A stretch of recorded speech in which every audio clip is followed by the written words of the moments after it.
तड़प रहा है। बहुत कुछ नाजरीन ऐसा जो मैं कल से देख रही हूँ स्क्रीन पर दिखाने के काबिल नहीं है। और बड़ी खबर आपको बता दें, कश्मीर के कुलगाम में सुरक्षा बल को बड़ी सफलता मिली है। काउंटर में अब तक 4 आतंकी ढेर किए जा चुके हैं। अब तो ये हद ही हो गई है। मोदी सरकार ने तो फिर इसको मजीद हवा दे दी है। सूत्रों का यह कहना है कि इनमें से एक आतंकी हिजबुल मुजाहिदीन का ऑपरेशनल कमांडर फारूक अहमद भट्ट उर्फ उमर। अच्छा, पाकिस्तान पर ये इल्जाम भी आयद किया जाता है कि पाकिस्तान जो है वो दहशतगर्द ग्रुपों को स्पॉन्सर करता है, उन्हें फंडिंग करता है। पाकिस्तान अपने हमसाए मुल्क के खिलाफ जो है वो दहशतगर्दों को स्पॉन्सर करता है। बूढ़ी तुला हुआ है इनको मारने के लिए।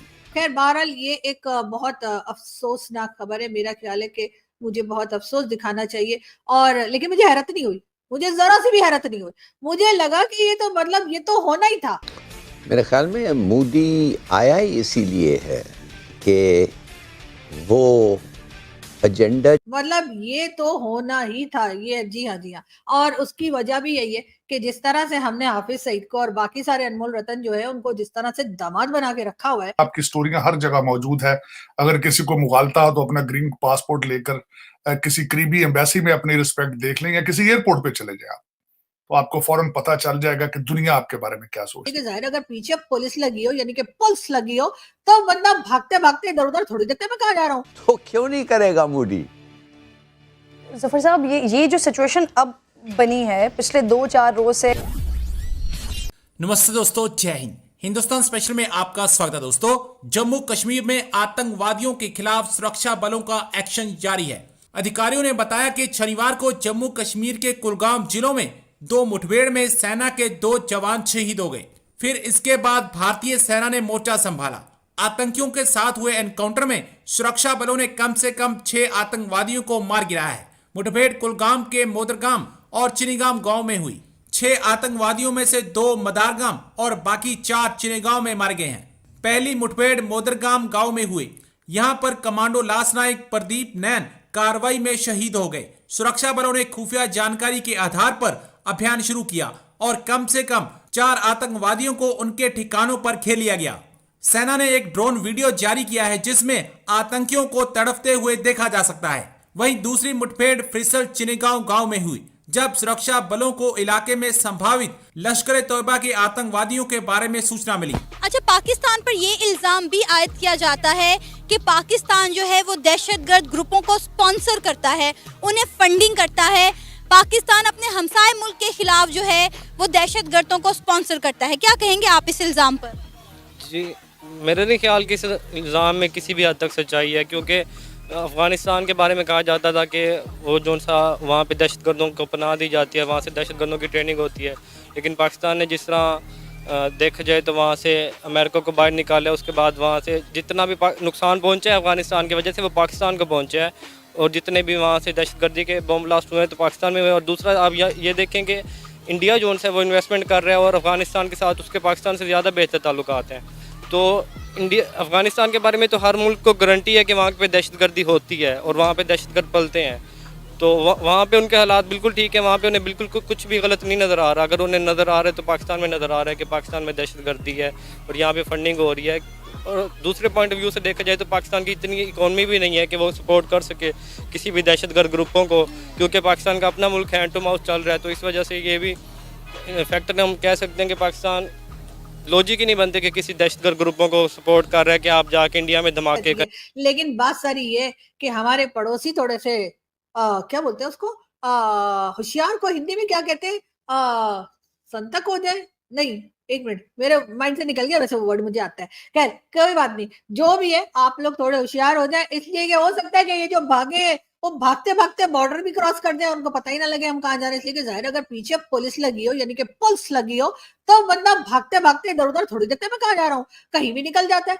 तो कश्मीर में अगर ये जेल थी और जाहिर बॉर्डर नजदीक था, तो हो सकता है भागते भागते वहां चले जाए, और उसके बाद वहां पे आप लोगों ने मॉल शॉल तो बनाई रखी है, वहां पे फूड कोर्ट भी होगा, तो वहां से कुछ खा पी के फिर वापस आ जाएंगे। लेकिन खैर बहरहाल ये एक बहुत अफसोसनाक खबर है। मेरा ख्याल है कि मुझे बहुत अफसोस दिखाना चाहिए, और लेकिन मुझे हैरत नहीं हुई, मुझे जरा सी भी हैरत नहीं हुई।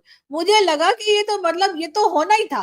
मतलब ये तो होना ही था, ये जी हाँ, जी हाँ। और उसकी वजह भी यही है कि जिस तरह से हमने हाफिज सईद को और बाकी सारे अनमोल रतन जो है उनको जिस तरह से दामाद बना के रखा हुआ है, उससे तो लगता तो यही है कि हम लोगों ने इनके बंदे भगा ही देने थे और वही हुआ। लेकिन बहरहाल ये खबर बाहर आ गई और अब यकीनन उस जर्नलिस्ट को या उस रिपोर्टर को ढूंढा जा रहा होगा जिसने ये खबर बाहर लीक की है। उसकी पकड़ के वो छितरौल होगी ना कि फिर उसका भी सोशल मीडिया पे जो है ना कुछ चल रहा होगा। इसलिए कि जी हम तो ऐसी न्यूज़ देते हैं जो ऑलरेडी पूरे मीडिया में होती है, जो सोशल मीडिया क्या टीवी पे हर जगह सुनाई दे रही होती है। इस वजह से हम कहते हैं हमें छोड़ दो, हमने तुम्हारी कोई खबर लीक नहीं की, हमने कोई अंदर की न्यूज़ नहीं दी, हम तो बाहर की न्यूज़ दे रहे जी। ये तो बच्चे को पता है 19 बंदे भाग गए हैं रावलकोट से और उनमें सारे के सारे जो थे वो टेररिस्ट ग्रुप के जितने यहाँ पे अनमोल रतन रहते हैं उनमें से किसी ना किसी ग्रुप के मेंबर थे, उनके साथ जुड़े हुए थे। लंबी-लंबी, बड़ी-बड़ी सजाएं मिली हुई थी, लेकिन ये कि मुझे समझ नहीं आ रही जिनको फांसी की सजा हुई थी 6 लोगों को, उनको रख के क्या मटर छिलवा रहे थे? मतलब फांसी की सजा हो गई, अरे दूसरे दिन लटका दो ना। मतलब नहीं, उनको रखेंगे कई-कई महीने रखेंगे, उनको पूरा मौका देंगे कि बेटा तू भाग जा। उसके बाद कहेंगे ओहो! हमने तो उसको सजा दे दी थी, हमने देखे हम टेररिज्म के खिलाफ काम कर रहे हैं, हमने 6 बंदों को सजाए मौत दी। लेकिन क्या करें जी, भाग गए ना तो हम क्या कर सकते हैं? कोई भाग जाए तो भागते के पीछे तो नहीं हम जाके फंदा लेके जाएँगे, उसको पकड़ के सजा देंगे। या अब क्या करें, वो जिनको हमने 25-25 साल की सजा दी थी अब वो भी भाग गए। हमारा तो पक्का इरादा था हम 25 साल जेल में रखेंगे। जैसे हाफिज सईद को रखा है 31 इयर्स के लिए, अब किसी दिन ये भी ना सटक जाए। मैं तो कहती हूँ इसके ऊपर नजर रखो, इसके ऊपर कैमरे-वैमरे लगाएँ बाहर, वैसे तो खैर लगे होंगे लेकिन वो तो उसकी सिक्योरिटी के लिए ना कि उसके ऊपर कोई अटैक ना कर दे। लेकिन इस बात का क्या कि अगर वो भी निकल के कहीं गायब हो जाए हाफिज सईद और फिर ये कहेंगे ओहो हाफिज सईद भाग गया, हमें तो पता ही नहीं लगा। हम ढूंढ रहे हैं और हाफिज सईद जो है वो बॉलीवुड की मूवीज की तरह किसी और कंट्री में जाके अपना क्लीन शेव करा के और वहां पे I am a disco dancer कर रहा हूं। तो लेकिन खैर कुछ भी हो सकता है। इस वक्त मेरी कुछ समझ में नहीं आ रहा कि मैं क्या बोल रही हूँ और आप लोग बिल्कुल समझने की कोशिश ना करें कि मैं क्या बता रही हूँ। आप लोग बस ऐसा करें, चैनल को सब्सक्राइब कर दें और बेल आइकन को भी क्लिक कर दें, इसलिए कि इतना ही जो है वो मैं बता पा रही हूँ और इतना ही मैं समझा पा रही हूँ कि आखिर में यहाँ पे हुआ क्या है। बाकी आप लोगों की मर्जी, आप लोगों को जो समझना है समझा करें। लेकिन मैं ये बता दूं कि जी 19 लोग जो है वो भाग चुके हैं और उसके बाद जो है वो भाग के किस तरफ गए मुझे नहीं पता, किस दिशा में गए हैं वो भी मैं नहीं बता सकती क्योंकि मुझे क्या पता कहाँ गए। लेकिन हाँ ये है कि भाग गए और कश्मीर में भागे तो कश्मीर के नजदीक कश्मीर से कश्मीर या पता नहीं उल्टा ना आ रहे हो, इस्लामाबाद की तरफ ना आ जाए। ऐसा भी हो सकता है ना, डायरेक्शन भूल जाए और वो कहे चलो इस्लामाबाद चले जाते, ऐसा भी हो सकता है। लेकिन खैर हाफिज सईद के लोग थे, ये बात तो पक्की है, सभी बता रहे, हर एक कह रहे, हर यूट्यूबर पाकिस्तान का ये बता रहे कि जी हाफिज सईद के लोग थे।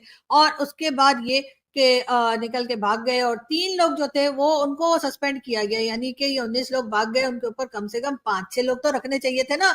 मतलब 3 लोगों को खड़ा कर दिया जी 19 लोगों के ऊपर, तो फिर यही नतीजा निकलेगा जो निकल रहा है।